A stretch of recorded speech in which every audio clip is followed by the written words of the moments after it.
To be honest, I'd always dreamed of the day that David would tell me he loved me.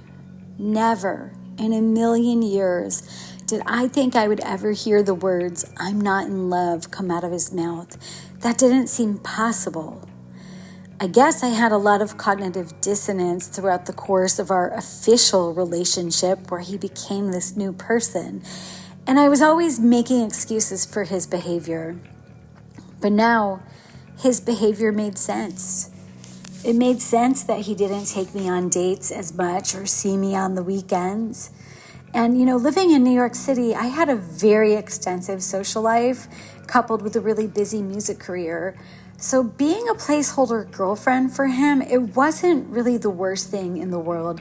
I still loved his companionship and I still loved him, even if he wasn't the David that I knew at first.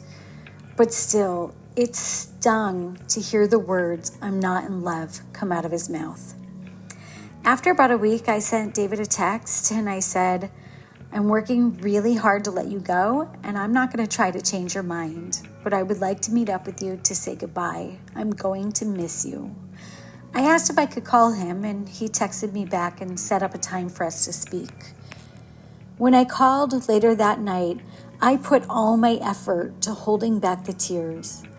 David, however, was full on crying.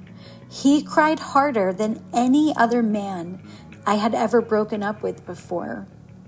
Even if he didn't feel that I was right for him and that I wasn't a fit to be his girlfriend or to create a future, this did not sound like the voice of a man who didn't love me on some level. I started to cry too, and I told him I was just grateful that I had met him.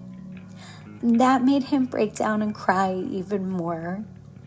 And he kind of laughed and he said, "Don't say that." And I said, "Look, if I have to cry, you have to cry too."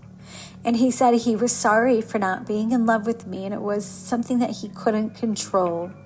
He said when he first met me and we first started hanging out, he thought for sure we were going to fall in love. But he didn't. I asked if we could meet up in person just so I could say goodbye.